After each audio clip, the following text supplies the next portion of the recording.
If you can't pay 1 month, you can't pay two.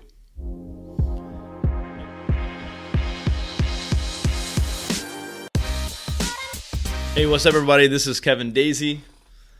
I was actually out of town this weekend, and I own a vacation house, or I guess a secondary house that me and my family use back in my hometown. Shingatigala, Virginia is where I'm from, and most of my family still lives there today. And it's only about 2 hours or so from where I live in Virginia Beach.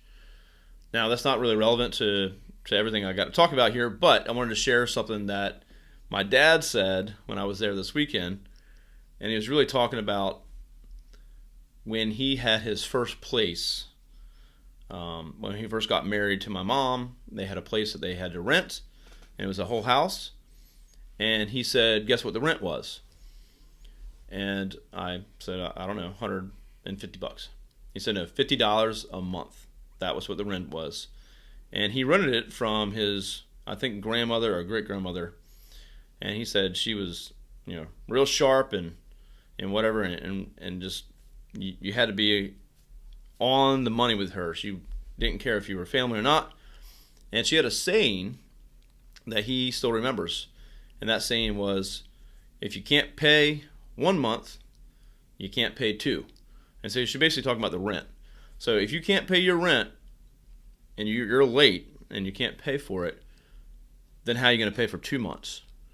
And so basically you're out. So there's not like we'll wait till next month and see if you can pay $100. Just no, if you can't pay the 1 month, how are you going to pay 2 months? You can't get ahead.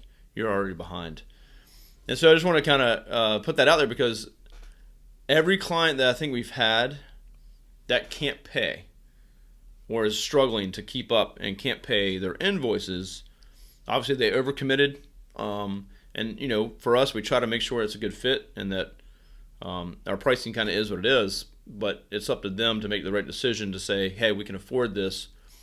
And we do have qualifiers, but we don't know their financial history or kind of really where they are in their business. So we can't always predict that. But I would say every client that we've ever had that has a struggle and is constantly trying to pay, that they're usually not a client very long. We usually let them out, or they come to the point where they just can't pay.